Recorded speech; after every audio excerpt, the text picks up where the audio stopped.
What's going on, guys? Alex with AA Physique and Performance here, and today I want to do a little rant. Okay, I was born with Pectus Excavatum. It was a very challenging time. In another video, I'm going to go into what my personal experience was like with that, as far as dealing with it as from a teenager, investigating surgery at that time, being talked out of it, having severe health issues at 24 years old, and then going through with the surgery at 25, and my whole life changing after that.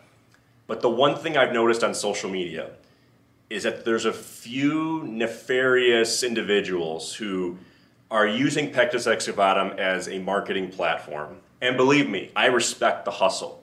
And if some people are being helped by it, that's even better. And I do a degree of it myself, because I want people to hear this message, to spread awareness of the condition, and for people to feel more confident about it, and to just spread information about it. But anyway, there's some people on YouTube that are saying, don't get surgery, or they have this anti-surgery rhetoric, or they try and sell people on, you can fix Pectus Excavatum without surgery, okay? I'm gonna be the first one to dispel that myth and say it's total, utter bullshit. You can improve the way it looks. You can get more muscular to hide the appearance like I did in the past, but you're never gonna fix it completely. And I'm sure they know that and they say that. But my problem is that they're perpetuating a myth that Pectus Excavatum is a cosmetic disorder, which it absolutely is not. Okay, I never ran a mile in my entire life until I was 26 years old after the surgery. I couldn't even finish the quarter mile when I was in grade school.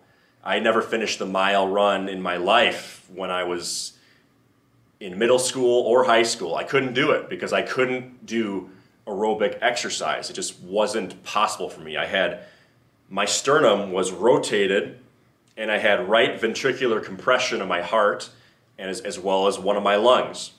So in addition to a cascade of other downstream effects as a result of the condition.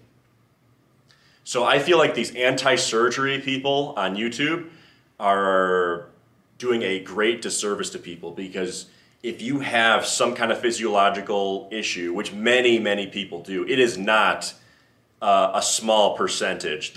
I would say the majority of people that have Pectus Excavatum have some kind of physiological effect as a result of it. And surgery is a personal choice for them, believe me. It was a no-brainer for me. It was not worth continuing on being inhibited like that and stunting my athletic potential. That was not an option for me. But I think that the option of surgery should be, I don't want to use the word celebrated, but it should be encouraged. Like, I want you to do all the research and to get cardiorespiratory testing to find out if there is a deficit, and make sure that your pulmonologist actually understands that just because you're normal on a test doesn't mean that you're even close to your peak. Because some of you Pectus guys that are working out every single day doing cardio, you might be able to score within an average range, but you're gonna, and I know Dr. J explains this in some of her videos in the past, there is a peak that you will not be able to get past of, because there's literally compression on your heart and it can't expand upon exercise. So even if you're doing an echocardiogram in a stationary lying position, that's not gonna show the effects of maximal effort exercise, that what the heart is doing against the sternum.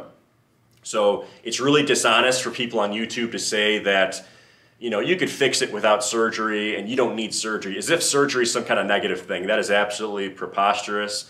It's not based on any kind of evidence, and surgery changes people's lives. Some people have a really hard time with it, which is why I would not bother with anyone else but Dr. J at the Mayo Clinic. That's just my personal opinion. I would not chance it on anybody else but her. I think that she's the best surgeon in the world for the condition. So make sure you do your research on your surgeon, and make sure that you go and do whatever it takes to go to the best surgeon in the world, or that you have access to. Do not go with some fly-by-night person, because you might have a hard time. Anyway, that's my little rant for today. Nothing against the hustle, nothing against people trying to make some money to help other people. You deserve to be paid for your time, but make sure you're being genuine about it. Make sure you're not spreading misinformation. Surgery helps a lot of people, so do exercises. All of it together is a positive thing. Thanks for watching the video. I'll see you guys the next time.